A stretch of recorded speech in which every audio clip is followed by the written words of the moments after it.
ڕۆژێک بوو ئەم حەوشەی تۆی بینی پڕی حیوان و وڵاغ بوو ئیسا بینی کە چۆڵە و هیچی تیا نەماوە. من ناوم هەڵۆ نەسرەدینە 9 ساڵە دەرچووی زانکۆم. بۆ ئەوەی بێکار نەبم دوای تەواوکردنی زانکۆ پێشترش هەر حیوانداری مەکرد بەڵام دوای ئەوە ئەم خانەم دروست کرد نزیکەی 7 ملیۆنی تێچوو بۆ بە مەبەستی ئاژەڵداری قەل و قاز و مریشک و وڵاخ و حیوان و یای هەموو شتێکی تیا بوو. بەڵام ئەوەیسە بەهۆی وشکە ساڵی و نەبوونی پاڵپشتی و گرانی ئالیکەوە تا ئەیبینی کە چۆڵە هیچی تیا نەماوە ناچارەبی ئالیک گران بێ و ئیشەکە سوودی نەبێ بیفرۆشی و بەدوای ئیشێترا بگەڕێم.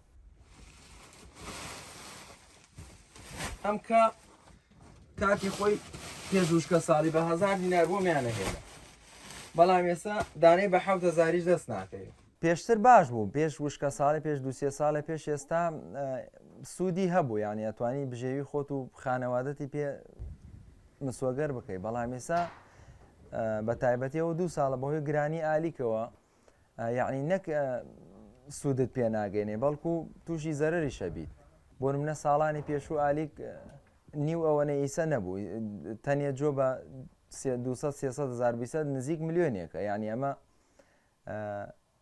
زەررمان لێدا.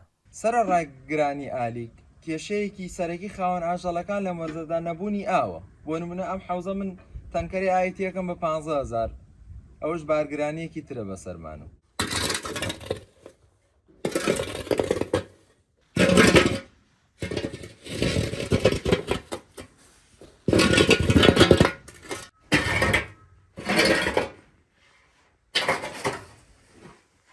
حیوان وڵاخی تیا بوو هەموو ڕۆژێ پاکمە کردو بەڵام ئەوەیسە بۆ 3 مانگە چێ دەستم لێ شۆردەوە ئەوەی سش ئینشاڵڵا پاکێکەمە بۆ ئەوەی حەوشەکە بفرۆشم.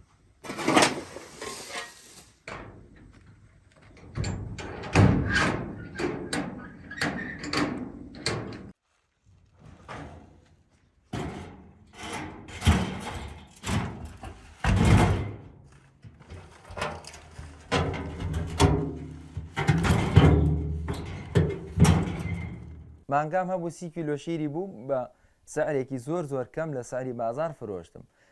حیوان وشکە ساڵی نەبوایسە من 200 سەر حیوانم بوو لە 7 سەرەوە هێواش کەمم کردو بەهۆی گرانی ئالیک و نەبوونی ئاو نەبوونی دەرمان و گرانی دەرمان و هەر هەموویم فرۆشت و ئیسا کابینی هیچی تیا نەماوە چۆڵ.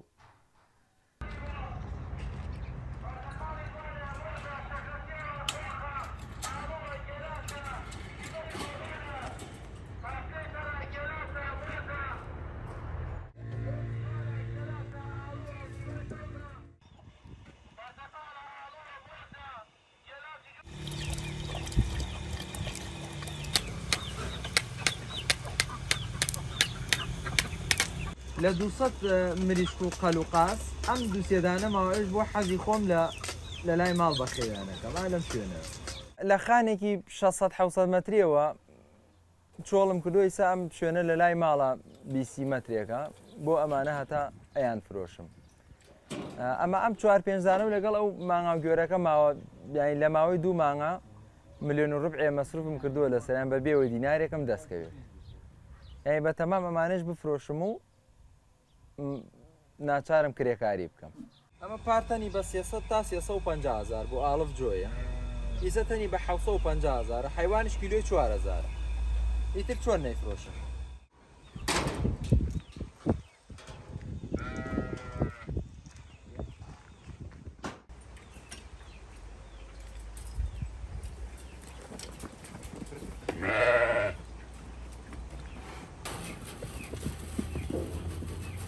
حیوانداری لە گەرمیان کۆتایی پێهات بە تایبەتی گەرمیان هەر ساڵێ وشکە ساڵی بێت لە شوێنەکانی تر زۆر خراپترە.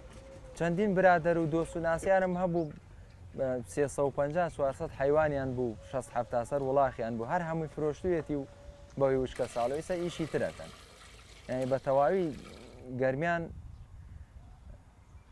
ئاژەڵداری تیادا ناکرێت.